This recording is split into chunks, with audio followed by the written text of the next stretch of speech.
Prime amongst Aboriginal tradition Australia-wide is the concept of songlines, the magnetic currents running through the earth. Using a long-forgotten sense, they follow these energy flows all over the country, crisscrossing in an ancient network that demarcates all the special sacred sites. We follow the energy grid to the central intersection point in the heart of South Australia's Flinders Ranges. Directed by the discovery of Melbourne grid researcher Paul Cadwallader, we found extraordinary ancient rock carvings that predate any found elsewhere on Earth by 25,000 years. Well-defined hieroglyphs record humanity's earliest writing and show clear links with other ancient cultures.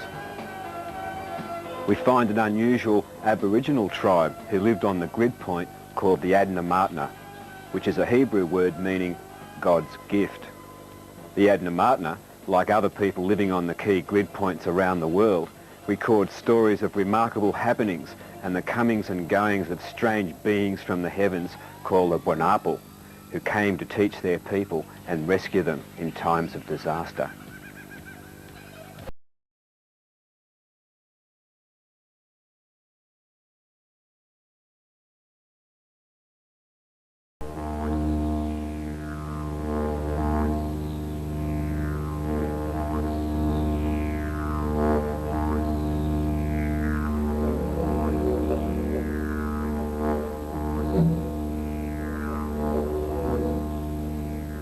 The story goes is, the story started north of Lee Creek. It's a place called Mount Termination where Yulu, which is the leader of our tribe, tribal leader, elder, which mainly did the ceremonies, and he called Yulu, Yula.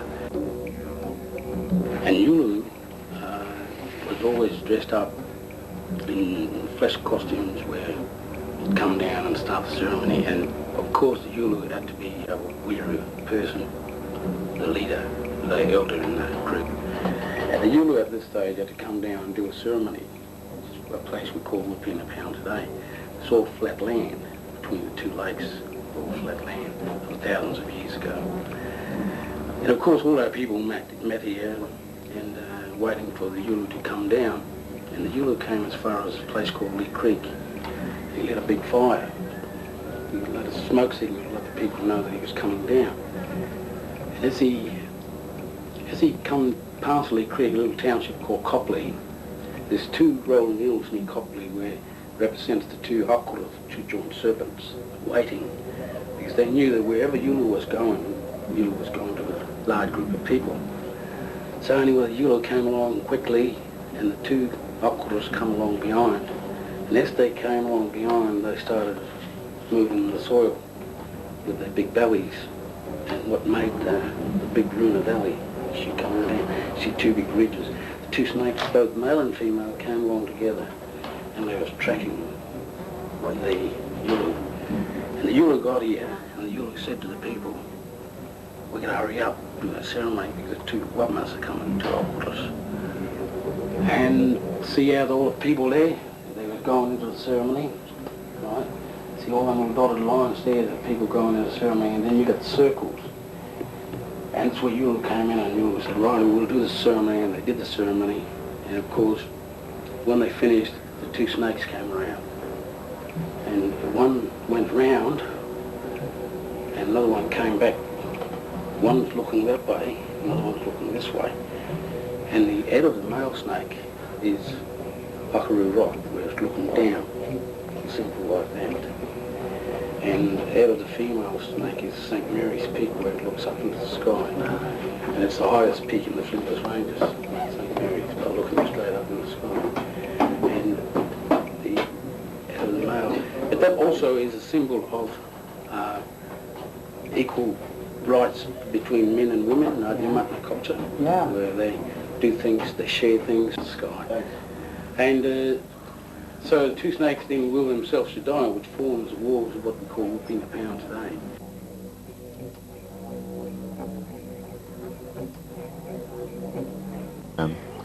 With these rock carvings that we've found out in the Flinders Ranges, how did you first come across them and how did this whole enigmatic mystery start up for you? I became fascinated with ancient stones and carvings all over the world, And I realised that as far as I knew, and most people knew, there appeared to be nothing in Australia. Right. And this seemed very intriguing to me, that why would one country be left out? So I went on a quest, searching and researching, and discovered that, lo and behold, there were a number of astounding things that were not generally known, including stone circles, like in England. And this led me to the understanding that obviously the same type of megalithic construction and possible petroglyphs and other related phenomena obviously were in Australia, but were either undiscovered or were unknown. My interest in the world grid, the decahedron grid system, made me realise that grid point 44 was an obvious place to start, and certainly provided the results, spectacular results, beyond what I was expecting. My first discovery at the gorge called Chambers Gorge was an amazing array of petroglyphs carved in stone, and at a glance walking down the gorge, it was abundantly clear that many of the characters were from I could recognise from other ancient languages. So quite clearly you were looking at either another race of people living in that area, or the fact that ancient people in Australia had a world, or a part of a world language system.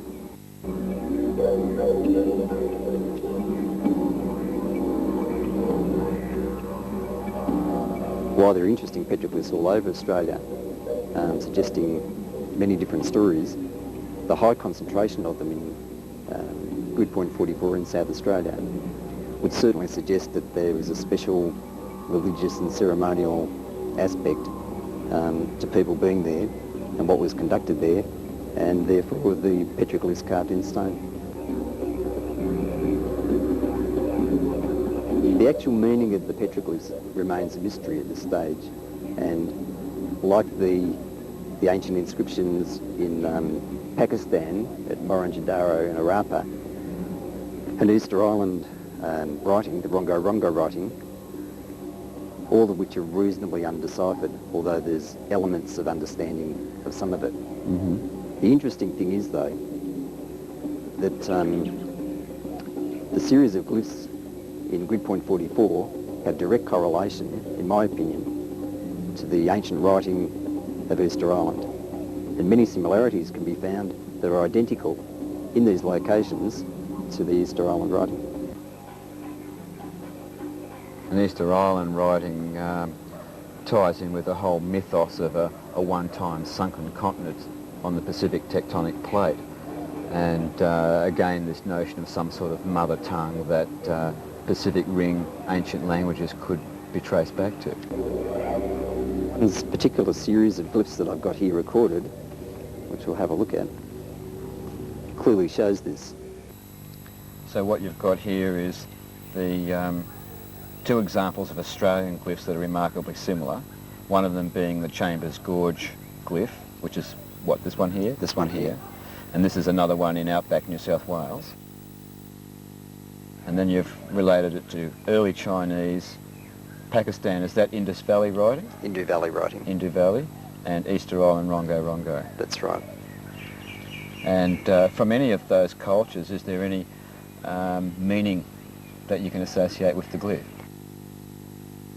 Well, the interesting thing is that while the Easter Island language generally seems to be undeciphered, the same with the Indus Valley writing, and certainly at this stage the Australian petroglyphs, the ancient Chinese is more recorded, and as a result this particular petroglyph here, in holding what looks like a test tube filled with something, in ancient Chinese means a person with great knowledge who has the precision of talking on a subject with the precision of an arrow.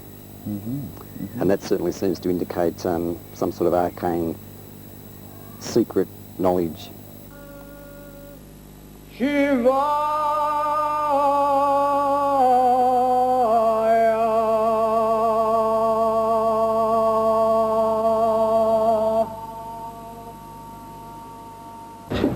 So when the people moved across this land and did their malkaras ceremonies, they looked at the walls of Wupina Pound and they were taught of the dreaming.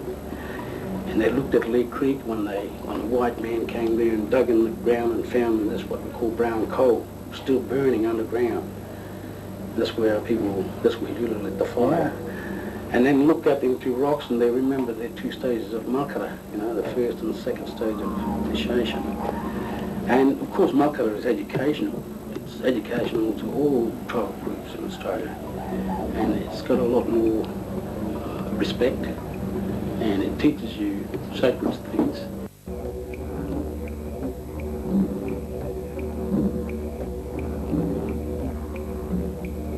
A lot of our old people have said that in very, very, very ancient times, and their stories stretch right back to a time when, like, the earth was one big landmass, and all the early ancient cultures lived together and living in harmony and peace and under the one spiritual religion or one spiritual guidance of God.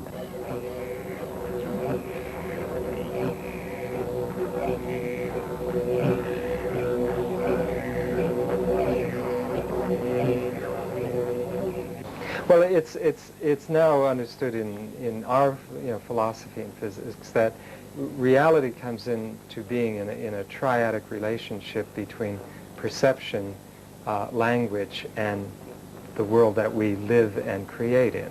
Those 3 are inseparable. There's an old saying in Sanskrit that everything comes into existence through that which perceives and languages it. Everything takes on their existence through perception and language. In the beginning there was the word. The language is part of the triadic thing that brings the world into existence. And language in fact encodes the thought forms that are the dreaming that we're expressing, sort of thing. Right, exactly.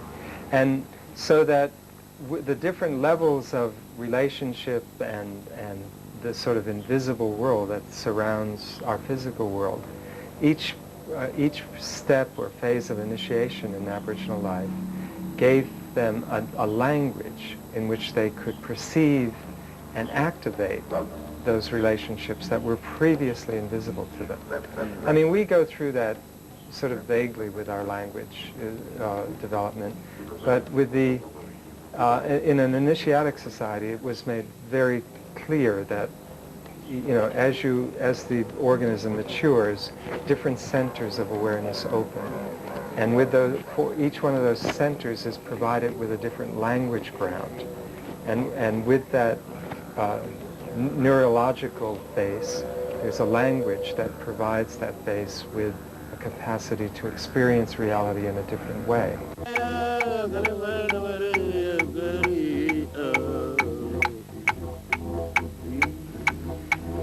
Aboriginal law maintains that the world was thought into existence during the dreaming of the ancestor spirits, who dreamt their spirits into energising every part of reality, creating a harmonically tuned balance of natural forces that includes the biomagnetic pattern of energies around the planet, the grid. Our people, because we're very, very spiritual, and we came as spirits, we can send our spirits into anything we choose.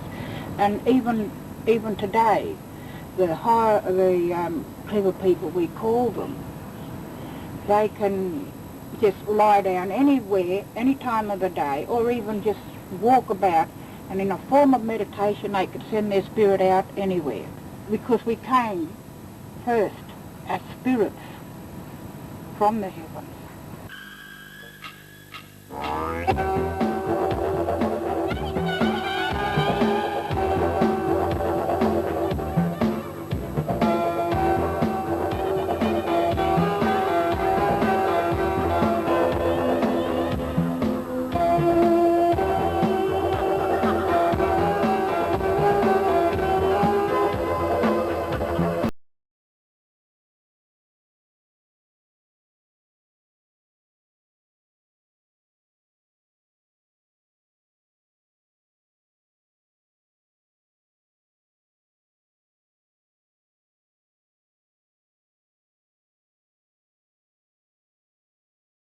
On our way into Red Gorge, which is just out back of Lee Creek, between Lee Creek, Copley and the Nepapuna mission where we were earlier on.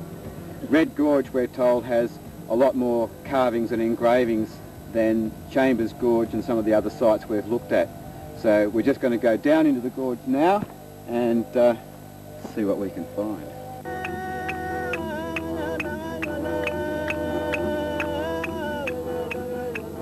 When Charles Percy Montfort visited Red Gorge in 1937, he intentionally did not tell his Aboriginal companions the object of the visit. As the party walked along the floor of the gorge, the Aborigines passed group after group of clearly defined engravings without apparently having seen them. Even when their attention was drawn to some of the engravings and they were asked, "What are these things?" the old men, after a casual examination, said, "Oh, they're just marks on the wall," and walked away. Later, when the resemblance between some of the engravings and the tracks of kangaroos and emus and lizards and so on was pointed out, the natives were most surprised and searched enthusiastically for additional examples. But even though they agreed that the marks were not the result of a natural agency, they were definite that no Aboriginal had made them. No Aboriginal had made them. Nevertheless, they were just as ready as some of the white men to give meanings to the engravings. This ignorance of the rock engravings by the Aborigines was surprising because as young men they must have hunted wallabies and other game through the rocks of Red Gorge. The following morning, two of the old men came to my camp to tell me that after discussing the engravings among themselves on the previous evening, they had agreed that the examples we had seen in the Red Gorge had been engraved by Iti, I-T-I, a mythical lizard man of creation times who also made piles of small stones in the saddles of some of the low ranges. The Aboriginals of Central Australia, on the other hand, although aware of the existence of similar rock engravings in their country, stated that they had not been made by Aboriginal people, but by some mythical being who had lived during the early days of the world. This evidence from the living Aborigines suggests that the rock art engravings belongs to a people of a previous culture.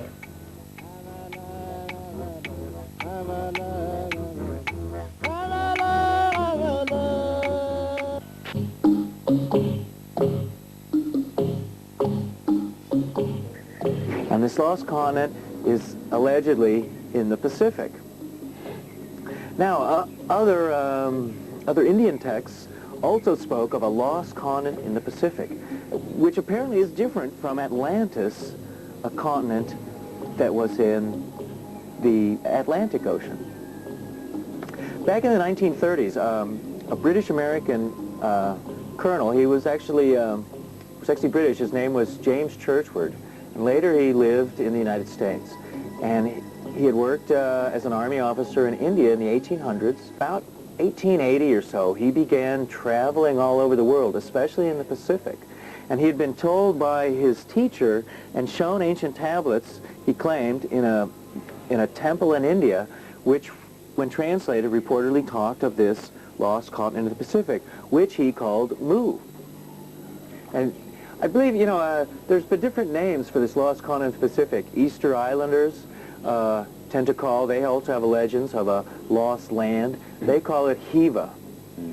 A French traveler in the mid-1800s, he called this lost land in the Pacific Rutas, which he claimed he also had been told by ancient Indian yogis and teachers there. Churchward chose the word Mu for this continent, and it's quite possible that that name comes from these ancient Chinese legends of the Emperor Mu and the goddess Siwang Mu, or Kuan Yin. And he then called Mu the motherland.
Well, here we are at Red Gorge, one of the more spectacular sites for rock carvings around Australia. Supposed Aboriginal carvings, and yet when Mumford talked to the Aboriginals in 1934, they said they had no knowledge of them and they were done long before they came. So it might not be accurate to actually say they're Aboriginal carvings. Now what we have behind us looks rather like the Egyptian Eye of Horus. It may be, it may not be. It even has what looks like a bit of a lizard carved through the middle of it. So God only knows what it actually is, but it looks astonishingly like it. With a lot of the stuff we're looking at, of course, we're looking for correlates with ancient languages or contact with ancient cultures and so on. Throughout the gorge here, we've found all sorts of extraordinary stuff. Most enigmatic are the owl men, goggled-eyed beings standing with their arms and legs out like this. Now, is that a record of something that went down a long, long time ago that whoever lived here was witness to and made some attempt to record it? What do you think about some of these carvings, John? Well, the carvings here are pretty confusing because a lot of the images, you've got images of turtles, you've got images of things that are not indigenous to the region. The other thing that's kind of intriguing are the footprint images, because we've got images of footprints as small as only a few inches long, like a small child, maybe 6, 7 years old. Some of them have 6 toes, and they're perfectly executed. And other images up the gorge have larger adult, bigger than adult human-sized footprints with 4 toes. So we're dealing with people that had 6 toes on their feet and other people that had 4 toes on their feet, which is pretty unusual considering we've got 5. And this site's not quite so remarkable for clearly defined hieroglyphs. So over at Chambers Gorge we see very clear lithic sort of writing style that can be associated with Hebrew, can be associated with Egyptian, Sumerian and so forth. Whereas here it's really just animals and tracks, and this would probably be one of the more enigmatic along with the goggled-eyed beings. With the Chambers site, what's curious about that is that very similar rock carvings are found at Mount Shasta in California, where the Modoc Indians live, and they say, similar to the Aboriginals, that they were there long before they came and they didn't make them, and they were made by spirit beings. And we see the autograph of these spirit beings here also, the circle with the line through it, which is almost like the signature of the people that were here.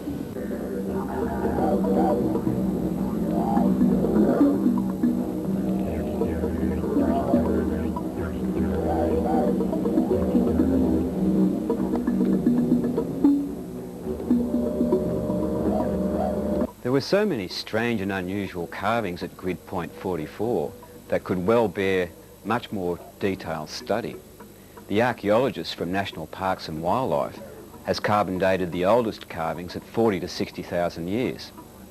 That makes this ancient record at least 10 to 30,000 years older than the Cave of the Bulls in Altamira, Spain, which was previously thought of as the world's oldest rock art.